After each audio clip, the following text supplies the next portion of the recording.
Welcome to another episode of Cleaning Up the Profits, dishing the dirt on cleaning business success, where we talk with real cleaning business owners and industry experts about what it takes to make it in the competitive world of professional cleaning. Welcome to another episode of Cleaning Up the Profits, where we dish the dirt on what it takes to run a successful cleaning company. I'm your host, Melissa Homer, professional cleaning expert with over 20 years in the professional cleaning industry, both commercial and residential. You've probably seen me featured regularly in magazines like Good Housekeeping, Real Simple, Martha Stewart Living, and more. I get the honor of being our host and interviewing our guests who are real owners of professional cleaning companies, residential, commercial, exterior, interior, large businesses and small, a huge variety of guests with one thing in common, which is that they've built their business from the ground up and are sharing real-world advice with you today. I have the great honor of interviewing Judy with us here today. And Judy is going to have a unique story for you because she owns not only one, not only two, but three separate service businesses that she's going to be able to share with you her wisdom from all sides of the professional cleaning world. So rather than hearing me talk any longer, let's get over to Judy. Good morning, Judy. Good morning. How are you? Good. So thrilled that you took time to come here, especially with so many businesses here staying on top of.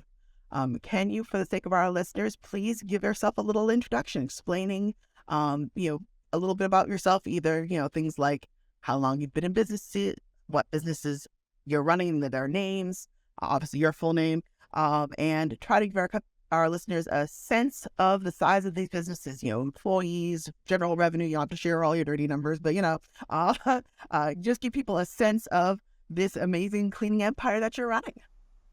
Okay, let's get started. So I am Judy Briggs, and I do own three franchises. The first being 20 years old, coming in a couple months. It's a 1-800-GOT-JUNK, and I operate in the Boston market. I also own a Men in Kilts, which we've been operating, it'll be 10 years on April Fool's Day, and Maid Pro franchise, which is about 3.5 years old. So they're all great. I have about 50 employees across the board, and we service thousands of customers across our territory. So right now I've got about 94 reoccurring clients for the cleaning business. Beautiful. And the Men in Kilts, people may not know that one, depending on their marketplace. Can you explain what that one is for them? Yeah, and that's probably the most fun, especially dealing with the clients. So we are a window washing company. We do windows, gutters, siding, and pressure washing. And my staff does wear kilts. And the first question that people ask is, what do you wear under the kilts? So we tell them, no peeking. I love it. Best tagline ever. That's glorious. So you are running interior cleaning, exterior cleaning, and cleaning up the junk for them too. You've got all sides of the cleaning world, so this is going to be a lot of fun. And thank you so much again for taking time to do this with us. So I have to ask you, how did you get involved in all this? What brought you to the cleaning industry? Tell us the story. Well, it's a great story. So prior to coming into the cleaning business, the Men in Kilts franchise was basically operated out of, the franchisor was in Vancouver. And then the Maid Pro U.S. brand bought the Men in Kilts U.S. brand. So it was kind of like a marriage. We clean your windows, we clean your houses. But I didn't own a franchise at that time. So I wanted to get to know a little bit more about the franchise itself. So I actually hired the local Maid Pro. They did a great job. The gal that cleaned my house, she's actually my manager now, and she's amazing. Her name is Jennifer, and she's fantastic. So I thought this would be a great idea to add to my bucket of work, right? Like I needed more work, but it was perfect. The synergy between the three businesses. Taking your junk, cleaning your windows, and then cleaning your house. I mean, it was a perfect marriage made in heaven. So I reached out to another franchise partner to see how it was, because I figured Massachusetts was all taken. And I reached out to our franchise who owned a territory here in Mass, and I said, what's it like operating from afar? Because I was considering buying one in another state. And she said, well, as a matter of fact, I'm considering selling. And I said, well, as a matter of fact, I'm interested in buying. And we made it happen in 4 weeks, and the rest is history. So here I am. That's awesome. Now, how did you find the got junk business? How did it, the way back start? Yeah. There? So it was a Sunday morning, bought the Sunday paper and was reading an article about 1-800-GOT-JUNK. And I thought, this is a pretty interesting concept, because I knew at the time, like, what it was like to get rid of large, bulky items. I was one of the consumers. I went for an interview, and I loved that they did their due diligence and didn't just bring anyone into the system. It was really important to me that they're just not selling a franchise. And I like that. So 20 years later, I'm still here. That's awesome. And now the Men in Kilts is an interesting story, and as well as that, it's a Canadian brand. And you think you're one of the first U.S. locations. How did that go down? So it ties right into junk, because the gal that I went through training with 20 years ago, she ended up leaving 1-800-GOT-JUNK and was consulting. And she was consulting for this guy in Vancouver who happened to be the original founder of Men in Kilts. So the next couple of years, it was kind of during the recession of 2007-8. Then I ran into her when I was in Vancouver back in 2000, and I guess it was 12. And she had always been telling me, you should look into it. So after the recession, things started getting better, and I looked into it, and I said, you know what, now is the right time. So I said, I'm coming up to do a Discovery Day. And by the time I left after 3 days later, I had a contract in my hand and ready to sign. I love it. Forgive my little feminist hat going on for just a moment, but I'm especially inspired by the fact that the industries which you enter are usually viewed as a space that you would expect, to be a bit of a boys' club. Window washing and pressure washing and junk removal, and even honestly on the owner side of even residential cleaning, there's a presumption that's going to be kind of a bit of a boys' club. And I love the fact that you're kicking butt, taking names in a space that that people aren't expecting, and helping change that narrative. And on behalf of all the women coming up behind you, thank you, smashing the ceiling higher for all of us. So that's really cool to see. Do you find that that's ever a challenge for you, where people are expecting a different voice of the phone, or a different employer when they come for looking for work, or any of that? In the early days, it was a challenge, because it's like a woman in a junk industry, or a woman cleaning windows and doing gutters and pressure washing. You get the stares. And then when people see that you're actually, what you're talking about, what you're doing, and you do a good job, you slowly gain that momentum, and you gain the respect of, the folks that we're doing jobs for. But, Awesome. In my own commercial cleaning history, I have had the same challenge. And I used to laugh, but my previous work, I worked for Procter & Gamble in the commercial chemical division for years, and had a name insert to the name of Sweetheart for the better part of 5+ years. The Procter chick, Sweetheart. And then finally it's like, oh, they, you know what you're doing. They didn't just hire you for your looks. It's like, yeah, guys. Oh, look up here, it was earlier time. Luckily, things have gotten a lot better. But it's just so funny to see fellow women in this industry helping to change that narrative, and people learning real quick. Yes, we are able to make a huge impression and change in the industry, and kick butt and take names. I love seeing it. So you can do anything. You can put your mind to. You can do anything you put your mind to. Heck yes. And honestly, I think in some ways we're doing a lot of things that the industry needed us to do, because it was such a one-sided piece there that there's things that we bring to the party that they weren't looking at. It's like, oh, actually, we're creating a healthier environment here, where there's a lot more focus on safety, and we traditionally tend to be the ones that bring that thought process in the HR side and doing things right, rather than the hold my beer attitude that tends to proliferate the commercial world. We tend to be the ones to be like, hey guys, let's not swing off ropes to clean gutters. Let's actually be on the ladder. Thanks. Let's actually harness up properly, guys. That I won't call it mothering, but that instinct to try to do things the safer way, I think, comes from our involvement in the industry more, and it's a good thing. Exactly. Yeah. opening a cleaning business is hard. Even in a situation where you have a franchise, it's still opening a business. People like to think, oh, it's a franchise, it's just turnkey and poof, you don't have to work that hard because everything's done. Ha! Can you tell our listeners about what it was like for you to open these cleaning businesses? Any challenges you weren't expecting, or things you wish you had learned earlier, that kind of stuff. Uh, Give us a insight into some of the challenges you faced opening up these brands. Well, the greatest thing about being part of a franchise is the systems are already laid out for you. So I knew that if I follow the recipe, it's a recipe for success, right? MaidPro has been around for a long time. So as long as I follow the recipe, everything else should fall into place. However, in 2019, I opened my doors on October 28th. Little did I know that 4 months later, COVID was going to hit. So that was extreme. It's just been a challenge from month 5. And we had a lot of clients pause because, everyone's panicked. Nobody knew what was going on. We had some of our pros that were kind of panicked. They wanted to work. They didn't work. But when we were originally shut down here in Massachusetts, I decided to shut down for 2 weeks, relook at our entire operation from start to finish. We looked at the caddies. We looked at, the process in terms of what the pros were bringing out to the houses. How can we ensure that they are going to stay safe and healthy?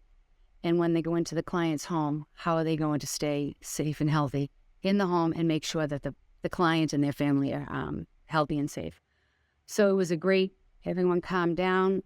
We developed a new system within our own system to ensure that. And we met all the standards for, cleanliness and, I can't remember what organization it was with the state, but they came and said, well, what are you doing? You have to fill out this, you have to do this plan, basically. How are you going to, with your cleaning supplies and all that stuff. So we had to follow some guidelines.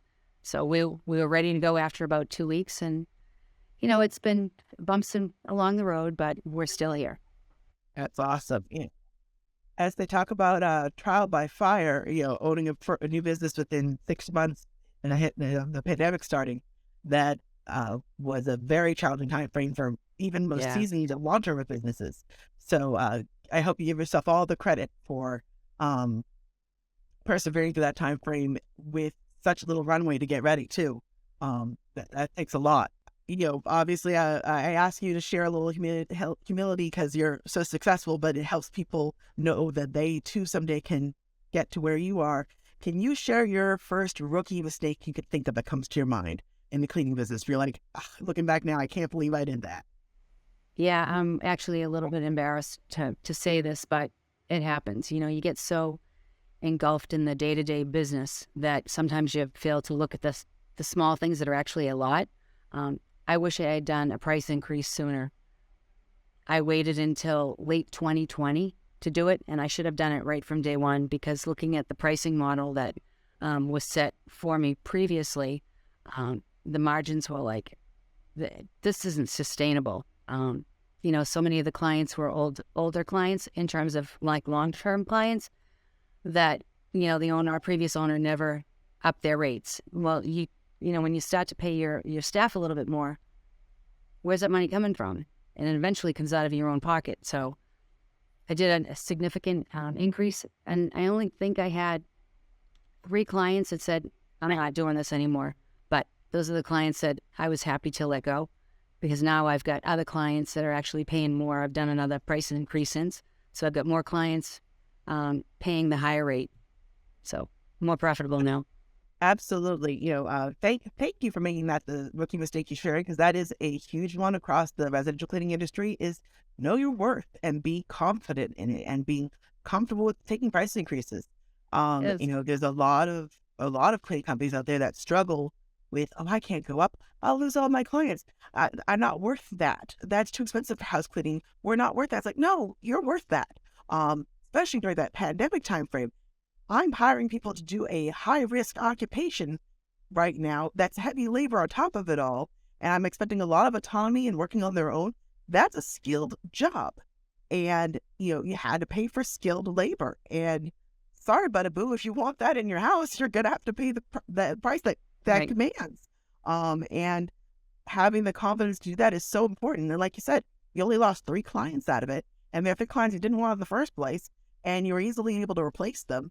I think there's so many cleaning companies that need to hear that. And they're like, oh, people can raise the prices and pay the wages they should, the living wages they need to get the great help that they're looking for. And it's going to be okay. It's not going to, my customers aren't going to come, at me with pitchforks. It's important to hear that. And you've done it again since. There's companies that, wait 5+ years between the price increases. My favorite saying is, you pay peanuts, you get monkeys. I pay, when the clients, want to pay $20 an hour, I mean, that doesn't cover the cleaner's supplies and stuff like that. So, you're going to pay a decent wage. You're getting a queen or a king, for that matter. Absolutely. And then please say that one more time for the cameras. I need people to hear that. One more time, please. You pay peanuts, you get monkeys. Yes. I like those people when they say like they yoink the meme. I'm yoinking that quote. Oh my gosh, yes. And it's, you said it right on, that people forget, if you want a tradesperson with skill and ability to show up at your house and professionalism, you got to pay for that. You don't get to say, oh, I'm only paying, $15-20 an hour, as the consumer, and expecting this seasoned tradesperson to show up into your home and be able to, with a minimum direction, take beautiful care of your home. That the math doesn't work there. Right. And if you're going to pay that type of rate, you're going to get exactly what you paid for, and you're not going to be happy. And I love that, and I'm so stealing that, because it is, again, something that I think a lot of cleaning companies really need to hear. I think we've seen a significant wage adjustment from the pandemic that is not going back. And I think that a lot of people still sort of hedging and hoping, and nope, sorry. The pandemic shifted the market as it needed to. It needed a wage correction, and it got one. It's not going backwards. It's going forward from there. So we're all going to have to get comfortable saying, no, really, our employees are worth this amount. That's why I need to hire great help. Yep, that's what house cleaning costs now. I know it costs less than the 80s, but it's not the 80s anymore. But, that was 50 years ago, people, and helping them move along, and I love that you're doing that, because it allows you to have great staff. And as your amazing review rates and stuff online prove, you know what you're doing. You have great staff, and they take great care of the customers. So, you get your money's worth. So we've been talking a lot about mistakes. I'd rather now give you a chance to revel in your successes. Rather than making you go through all your rookie mistakes, let's talk about something that you're proud of yourself for having figured out and having overcome in the business.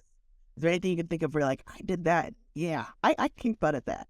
I think the biggest challenge for me is, because I have such a great manager, I let her do most of that stuff. And I thought, whatever happens if she gets hit by a bus, and I have to manage the day-to-day schedule.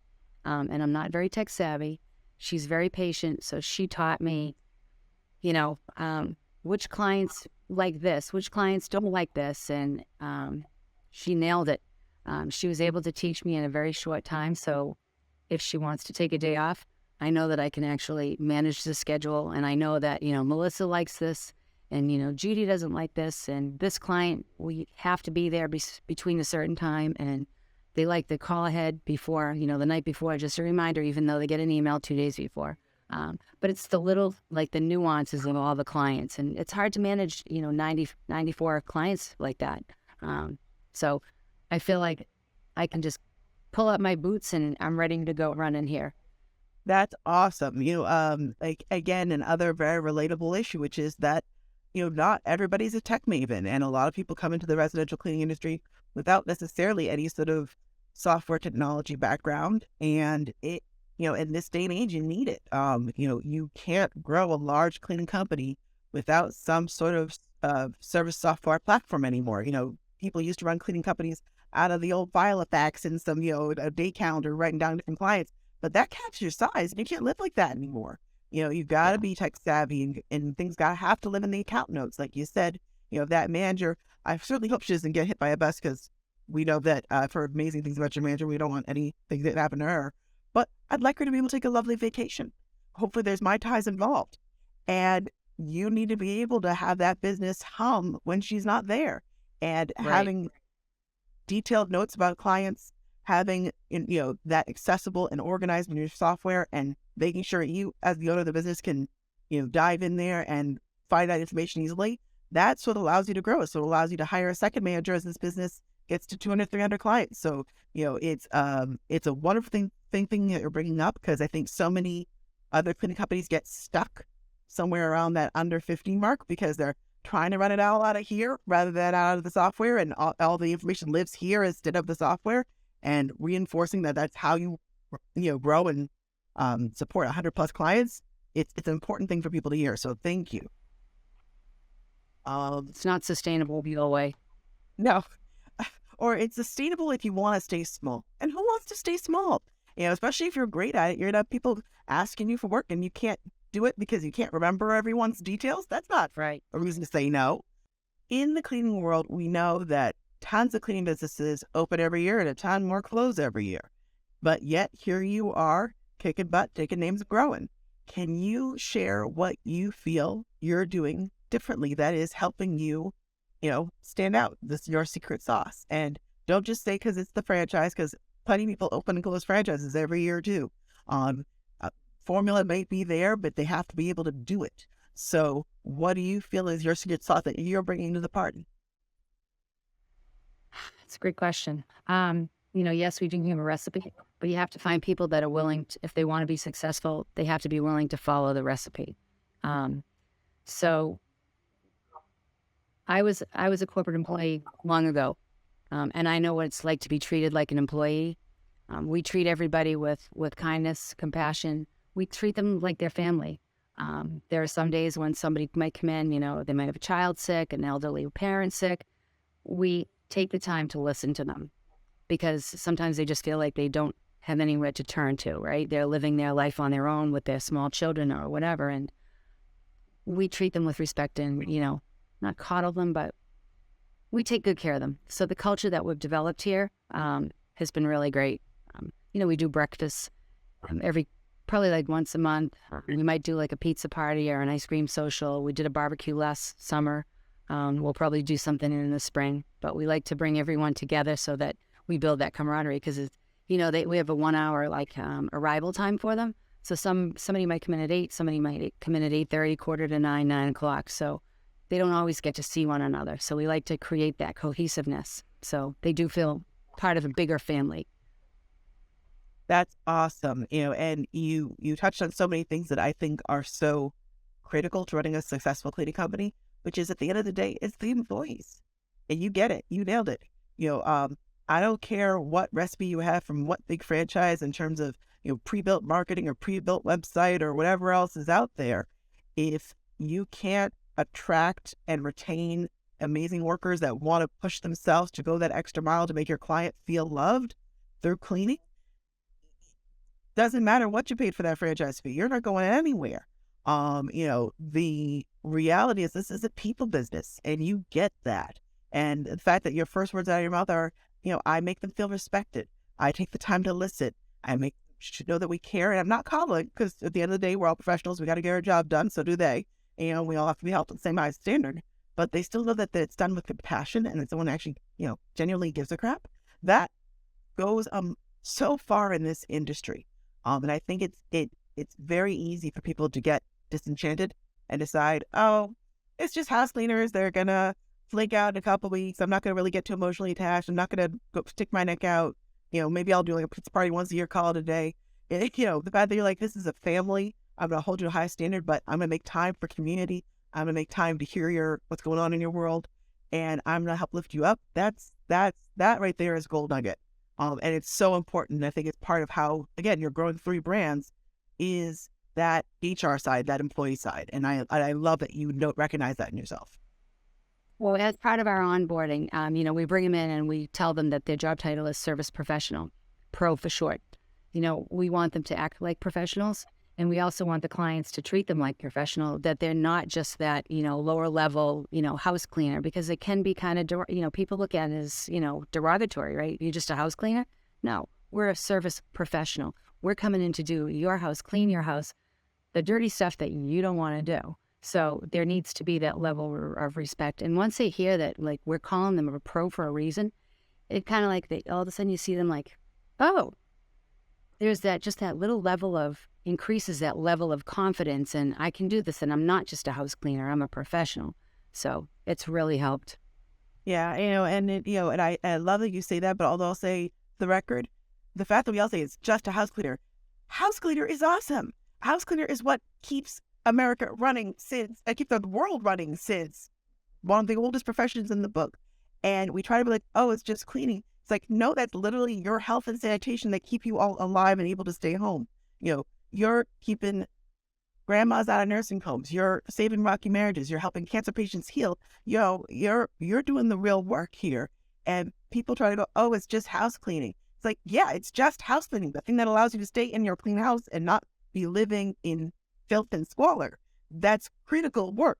It's not even, actually, during the pandemic, I think that's one of the things that was so nice to finally see was people recognizing this is essential work. If these cleaners aren't allowed to go clean, we're going to have people die in their homes because they're too elderly to care for themselves and they're going to get sick. We need these people. This is not just house cleaning. And I think it's important that we recognize the professionalism in the industry and start to talk about it more as a trade. But I'm hoping someday we get to the place where we can say, I'm a house cleaner, not just a house cleaner. Because it's that stigma that we've got to beat out wherever we find it, and what I love about what you have been doing, is, again, you're helping to give those cleaners the confidence they need to know they are a house cleaner, and that's a good thing, and a tradesperson's craft and a critical role. Like you said, you see the shoulders lift. There's so much of how people get treated by consumers that come from the way they present themselves. And it comes from how the owners have presented them too. If you're, sending them out in ratty, stained t-shirts and trash bags of crappy supplies, and they're kind of, rolling up looking like with cat dragged in, they're going to get treated a certain way. And if you've been talking not nicely to them and they walk in with their head all down going, I'm just a house cleaner, they're going to get treated a certain way. But if you've shown them love all morning and told them that they're a professional and you're a pro and I see you that way and I put you in a uniform that looks sharp, and I've sent you with high quality looking stuff. I've trained you how to present yourself with a proper handshake and how to hold your head high. And people go, oh, pardon me, you're the house cleaner and I'm going to take you seriously now. And you create the treatment you want through that interaction, but that all comes from leadership. It comes from being treated that right way that morning when you're coming in and get those supplies. If you left with your head down, you're going to walk into the customer's house with your head down. If you've got an owner like you taking the right care of them in the morning, that sets the whole day. So I love that you get that. If you were talking to a fellow cleaning company owner that's a newbie, first year in, what's a piece of advice you want to give them that you wish someone had told you year one? Well, early on, when you first start a business, are so totally consumed with the day-to-day operations. Like you could literally stay up 24/7, doing the work during the day, doing paperwork, at night, doing marketing at night. You can all of a sudden be working 20 hours and over time you're going to be beat. You're going to be run down. You're just going to lose your energy and stuff like that. Yes, it all has to get done. But, the biggest thing that I wish I learned a little bit sooner was make your hours, between, 7 and 6. Anything outside of that, the phone's off, not the hook, but the phone is off. I need time for me. I need time for my family. So, now it's 8 to 5:30. Sometimes it's a little bit longer, just the craziness that goes on. But at some point in time at the afternoon, I shut everything down and it's time for me and my family. Because you can get yourself into that rabbit hole, and then that's when you start to make mistakes. And you don't want to make financial mistakes because that will ruin you. You have to be fresh and always on top of things. I love it. And great advice. I always say that's why God created voicemail. It's okay to actually set boundaries. We talk about healthy boundaries in relationships. There's healthy boundaries with the relationship between you and your business. And saying, a business can become an abusive relationship where it's 24/7, it's take, and it's not, you can burn yourself out that way. I love that you recognize you got to set healthy boundaries. Put your own air mask on first. Have some time with the kids. Have some time to drink a glass of wine, whatever it is you do at night, and then come back thinking clearly, refreshed, as opposed to just running on E until you're like, I can't take it. I think it's so important to recognize that early on. And I think a lot of nonsense I see online trying to motivate new business owners is always like, go, side hustle to the side hustle. It's like, how about you just refresh for a little while and get the first hustle right and make you the money you need, as opposed to burning the candle on six ends until you're absolute cooked. I think it's important for people to hear, even when you're new. Yeah, you have to put some sweat equity in, but you have to have healthy boundaries where you give yourself the chance to recharge. I love that. Thank you for saying that. Now, speaking of people that are burnt out, I'm going to put you in that scenario again. You're talking to a fellow cleaning owner. This time they're 8 years in and they're cooked. Maybe they didn't hear your advice as early as they should have, and they're just burnt. And this business is not as profitable or growing as fast as they had hoped. And they've hit that wall of frustration. What would you say to get them back on track? Is there something that, as you've gotten further down the line, that you would share with a more seasoned owner? Yeah. As an entrepreneur, there's a lot of things, I always tell, I've coached some female entrepreneurs. I'm passionate about that because I want to encourage females too. You can do anything that you want to do as long as you set your mind to it. But you have to realize that you can read as many books about marketing and finance and whatever, sales. The best lessons you're going to learn are out in the field. However, there's also other things that you can learn, that all that stuff the day-to-day real life stuff you can't learn in books. You're going to learn it on the job and in your environment. But I always try to encourage, new entrepreneurs and even a little bit more seasoned, find these business groups that will help you grow personally and professionally. I belong to a global organization called Entrepreneurs Organization, and it's 140-something countries, 100 and something chapters globally. I belong to the Boston chapter, and it's a group of entrepreneurs, and we learn through experience sharing. So I have a meeting once a month.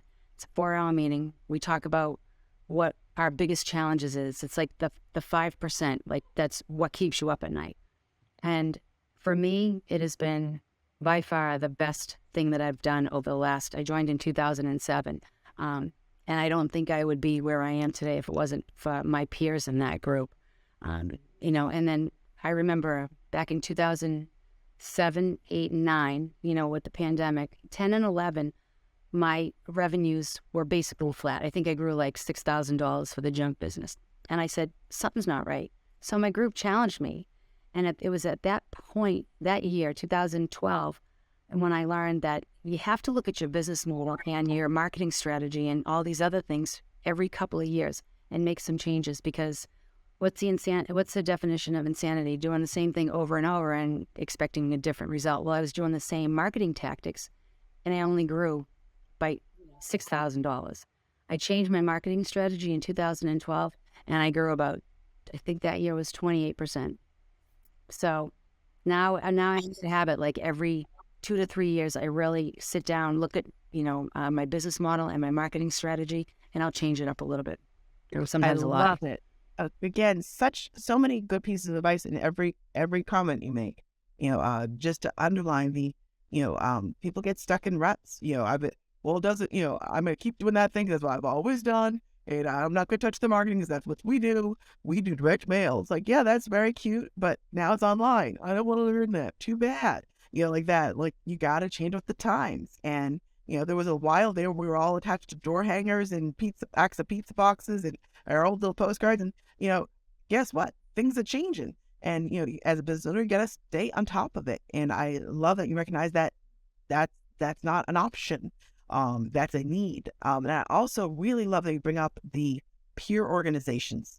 And I'm going to make sure for our listeners to drop a link to that organization you mentioned in this interview as well, for sure. They actually have a junior level within that organization. So for an entrepreneur's organization, your revenue level has to be $1 million to get in. But they do have an accelerator program for those businesses that want to accelerate their growth.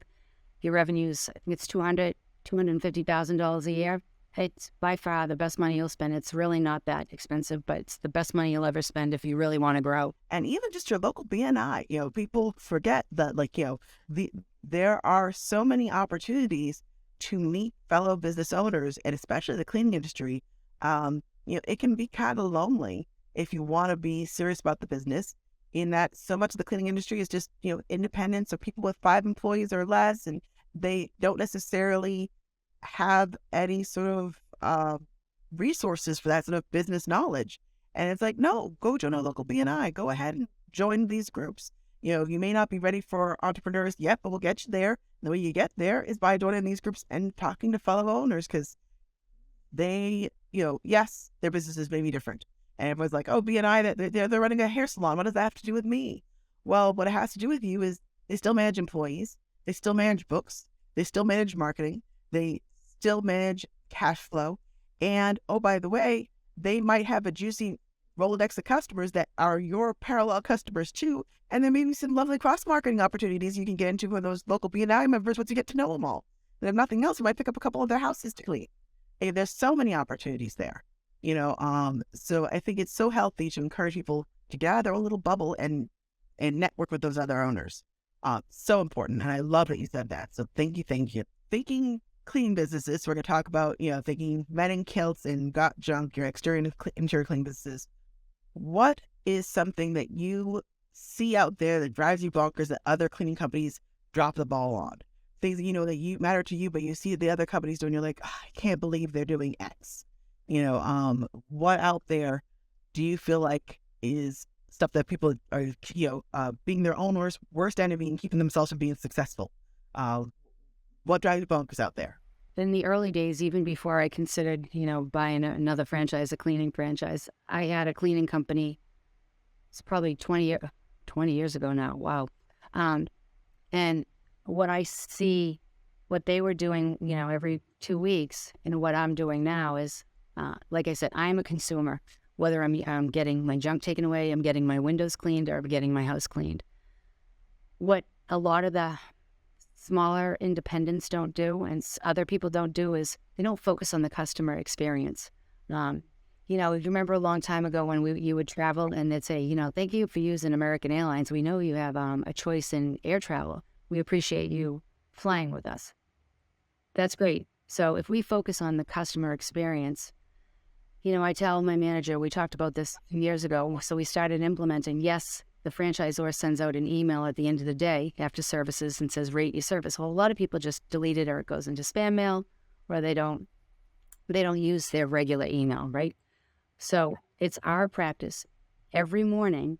My manager, Jen, she actually will reach out to the clients that we serviced the day before. I want to know that the day before, all of our pros did a good job and the client was happy. Because what ends up happening is when you don't have that constant interaction with the client, they may not be happy with the clean, but are afraid to say something. And this might be going on for like month after month and a month after month. And now 6 months later or a year later, they say, you know what, we want to cancel my service. The service has been terrible. Well, why didn't you tell us? We're being proactive. So we are calling the clients every single day or shooting them an email. Hey, I'm just touching base. How did it go yesterday? What could we have done differently? Is there anything that may have changed from your last clean we need to add to the notes? So on and so forth. And there it is. Just to underline what you said, I thought was just right there, is you have to build that relationship if you want the honest feedback. If you only call them once they're upset and furious and they left you a 1-star review, it's already too late. They're already reporting furious. You've already been underperforming for 6 months, and it's very hard to walk that back. But if you've been constantly showing real, genuine caring that you want them happy, you're sending them little emails, you're sending them little texts, you're calling them saying, hey, how's the clean last Tuesday? They get to know you, and they know your voice, they know you're the manager, and they feel comfortable enough to be honest and say, well, it was great, but I'll be honest with you, Judy. She's kind of been slipping up the past couple weeks. I don't know if something's going on at home or what's going on, but the work's looking a little rushed. I'm not going to say that to somebody I don't feel comfortable with. I have to be on first name Judy basis to say that. And if you haven't put in the work as the business owner to make your customers feel they got a connection with you, you're going to get, it's fine. It's fine. And then they're on the internet looking for your competitors because it's not fine. And I love that you get that. And it doesn't always have to be a smile and dial. It might be, some people love to text, some people love their email, some people love the phone, but that proactive effort of, I care enough to follow up and make sure that last Tuesday, not just your first clean, but clean number 23, you're still happy. They may not answer you every time, but they know that you care. And I think that goes miles. And I love that. When you think about it, it costs more money to gain a new client versus keeping an existing client. So if we put that effort in, they're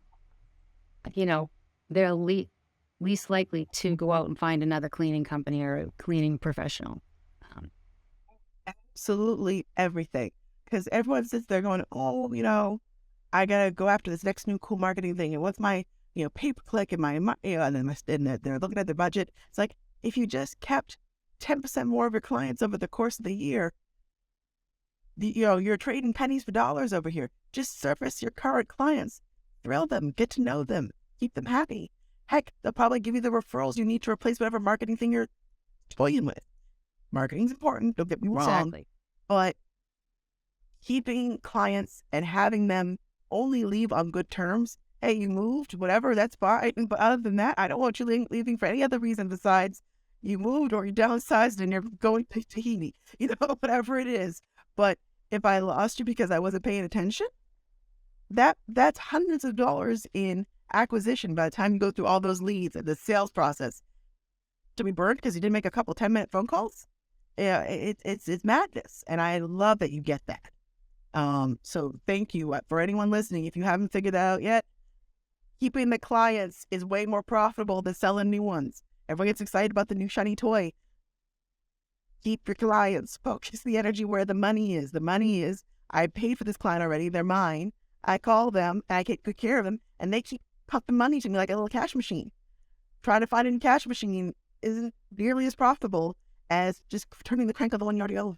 I want to go through some aspects of the business very quickly that I know people don't particularly enjoy sometimes. Everyone has their own strengths and weaknesses.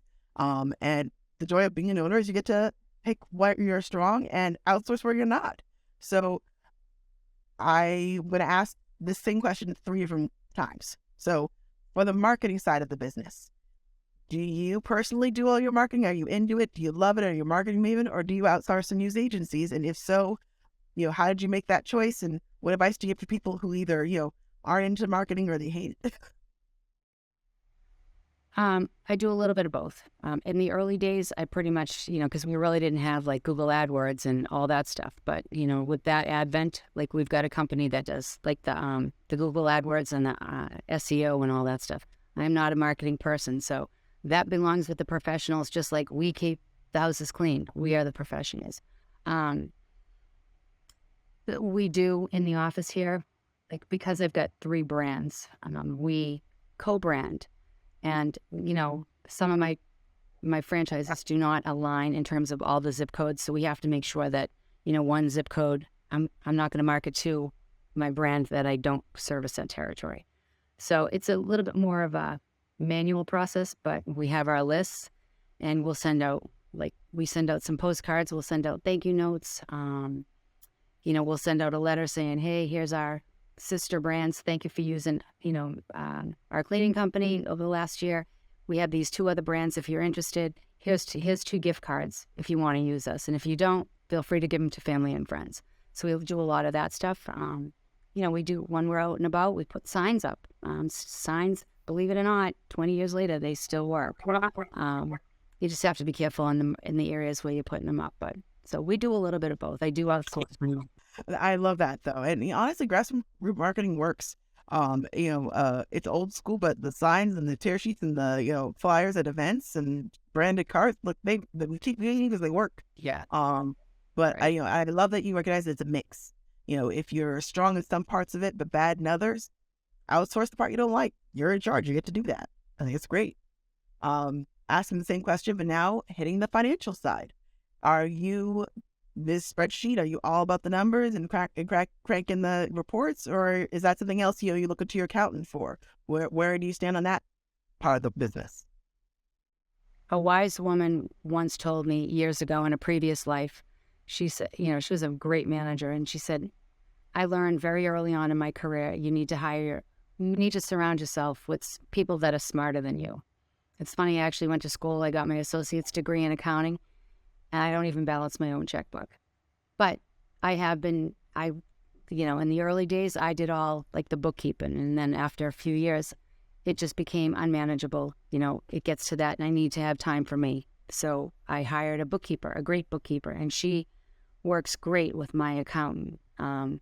She knows how he likes everything wrapped up for like month end, year end. So they work terrific together. So I outsource some of that, but we do a lot of the posting here. Awesome. And I think it's so important as a business owner to recognize there's a difference between being on top of your finances and being on top of the act of collecting your finances. You can still be on top of your finances and let other people help you with that day-to-day data management piece. If you reach out to an accountant or a bookkeeper, it's not, oh, I'm not going to stay on top of things. You are, but they're going to digest the information for you and make it such that it's a review of something that's been put together rather than you sweating the spreadsheets trying to put it together. And, it just allows you so much more time to see the big picture, look at the details if you need to, but not be burning hours that could be spent doing things that they can't do for your business. You can manage the employees. You can build that culture building and community. They can't do that for you. They can, however, enter the data into a spreadsheet. So I think it's important to recognize that. Same question one last time, asking you about how you approach the employee end of the business. Do you love managing employees? Do the employees drive you bonkers? Do you bring in a manager to do that? Or are you, deep in it yourself? How do you handle the employee end? That's a loaded question. So I've got 3 managers, basically. They manage the staff, but, I do have staff that I have to manage. I love interacting with all the employees. It's great when I come in the morning, even though it's like 6:45 some days. And, the guys are like, hey, Judy, how you doing? Or, the pros, oh, good morning. They love to, just have a little quick chat, so I love interacting with them. But I try not to cross my lanes. So I have a manager for each business that manages the employees. But if they need something, they can come to me. We also, part of our payroll company that we use, they have an HR portal. So we have access to an HR professional, if you will. So if we're experiencing, something that may have happened, either in work or, in work or out on the client site or something like that, I can email this HR portal, and then we have a team of professionals that helps us from a legal standpoint. That's awesome. How do you use a payroll provider for people looking for that sort of thing? I use Insperity. They're based out of Houston, Texas.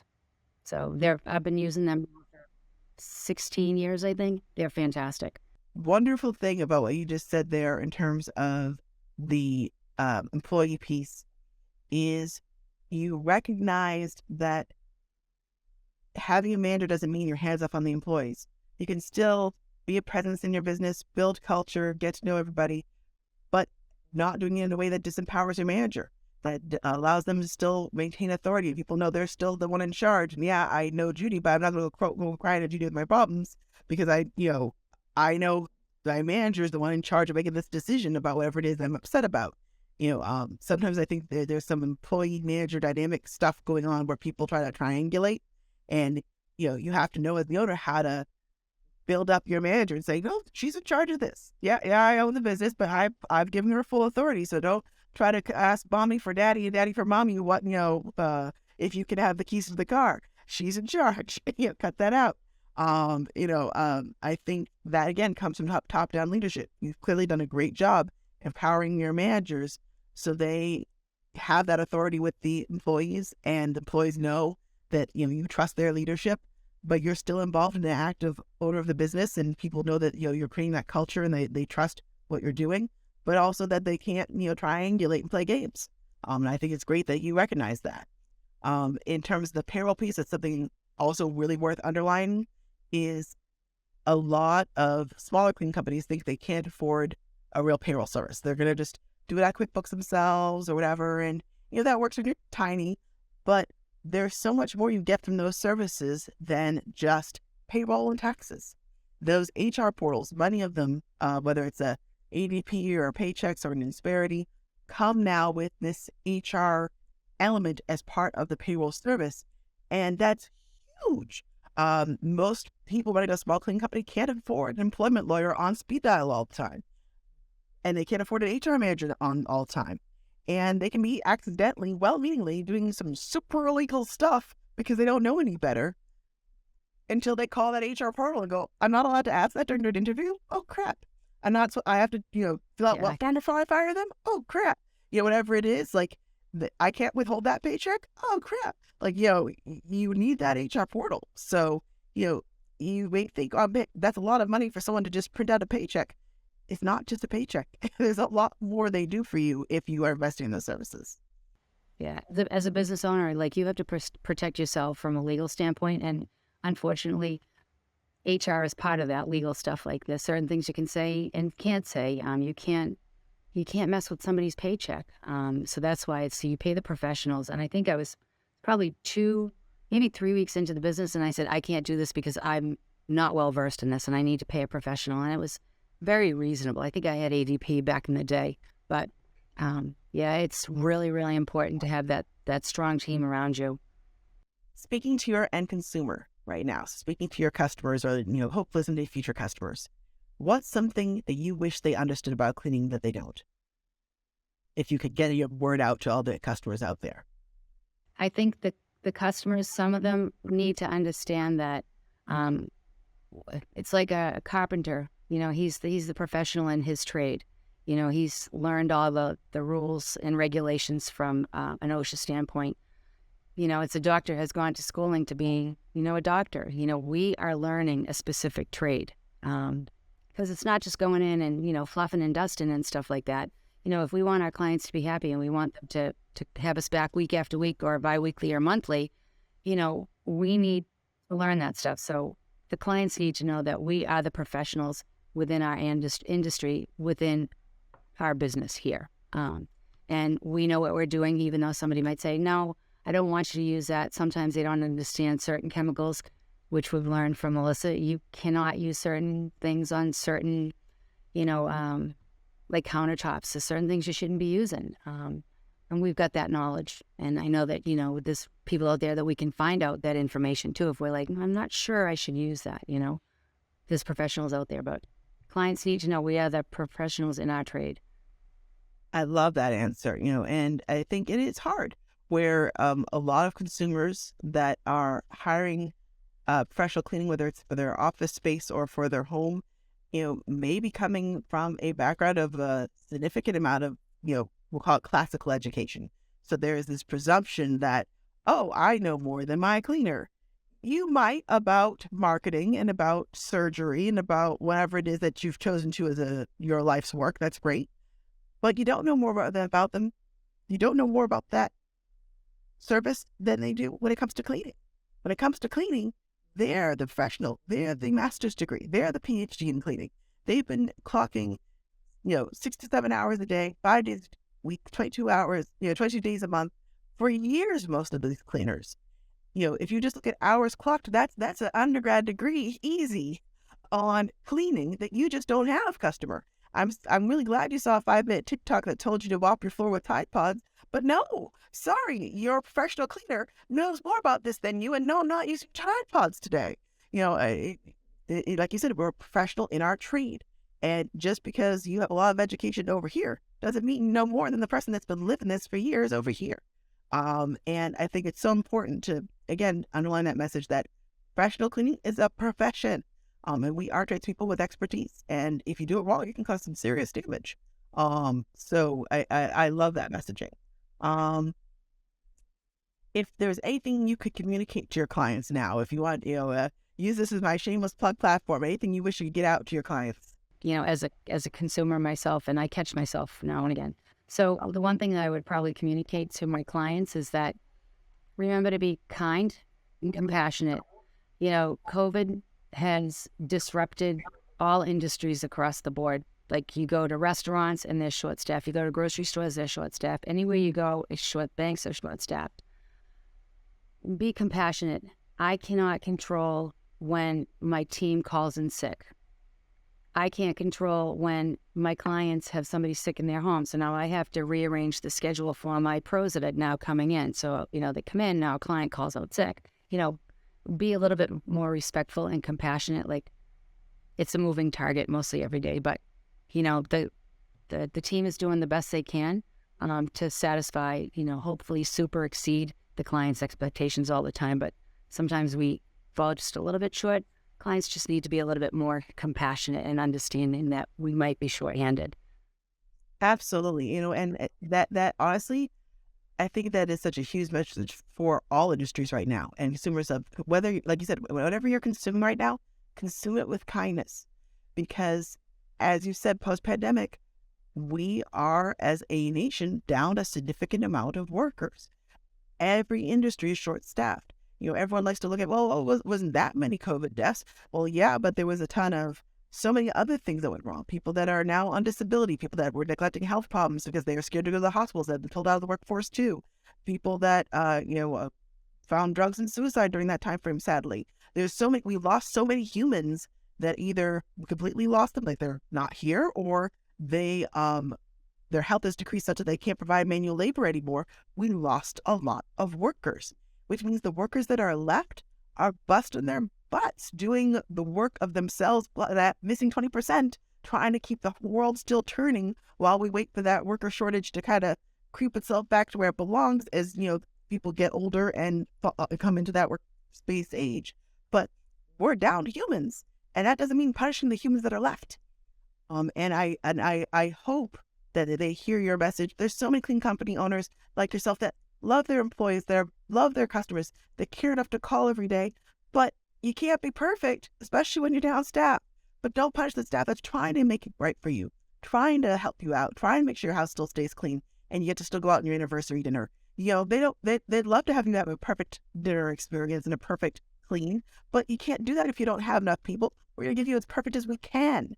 And, receive it with kindness. We're all trying to help you out here, and I think anyone that can remember that as we work through, whether you're at the grocery store, at a restaurant, at working with a cleaning company or the bank, everyone would love to give you that perfect cleaning and perfect client experience. No one wants you to have a bad experience there. Most people don't want to be bad at their job. They're doing it as best they can within the constraints of what they've got. Approach with kindness, I think, is a huge message, and I thank you for it. All right, so last two questions. These are my fun ones. They're just silly fun. So, what is your favorite cleaning hack, cleaning product? What trick of the trade? Give me your favorite cleaning, go-to. Well, it's something that you turned me on to about almost 4 years ago, and it was definitely, I love my microfiber rags. I just love them. They do a nice job. But I also love my lemon oil. It's sweet. A little dollop on my stainless steel refrigerator. I actually even have some here in the office when there's like a little scratch. I put a little olive oil, lemon oil on it.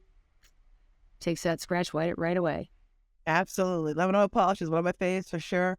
And gotta rep the microfiber rags. I love them so much. I made Pro addicted to them and love them so much I became a member of the team. They really are amazing. So I'm glad that shameless plug. I used to work with the dust ones too. And the dusters, and it's they really do work. Even though I'm not there anymore, everyone still loves them. So I'm sure for their lasting power. Let's see here. Very last one, just for fun. Give me your sweetest or wildest, whatever you got, cleaning story from your company. It could be from either the many kilts or the maid for, whichever one you want to give. It could be, heartwarming story about how, you saved a dog's life at a home, or because the house was on fire, or, oh God, we were the ones that set the house on fire, or whatever you got. Have fun with it. Just keep it PG-13. That's all I ask. One with COVID, when we had a lot of clients that paused, but told us, please, every week, still take a payment because we want to make sure that the pros get paid.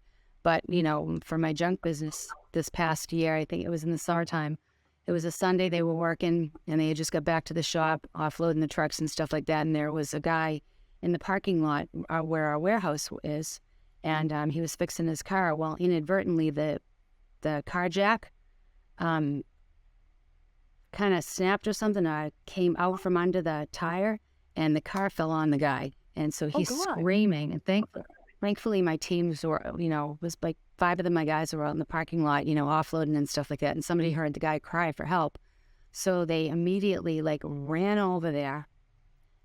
4 of them lifted beyond human strength, lifted the car, and the other guy pulled him out from under the car. They saved his life.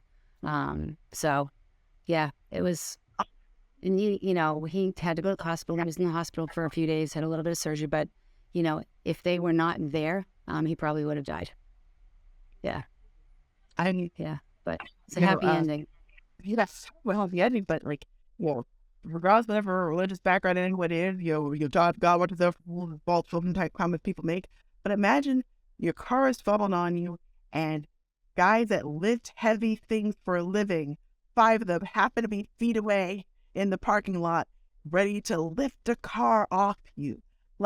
Talk about an amazing life moment there. Because, let's be honest, if it was a car full of house cleaners, they would have felt real bad and called 911, but they wouldn't have been able to lift the car. The fact that it was your junk crew that happened to be there when that guy had a car pinned on him. Oh my God. Thank God that and then have the compassion to figure that out and run over, and, the adrenaline. I can't imagine, even with 4 workers, lifting a car. That's no joke.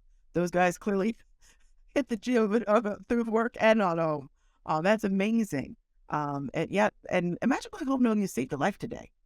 That's a story to definitely, feather in your business's cap, that you find workers that are that compassionate, that their safety goes out the window first, they're there to help. That's huge. And it kind of got lost a little because that story was so miraculous, but the first one you told, I got to put a pin on too.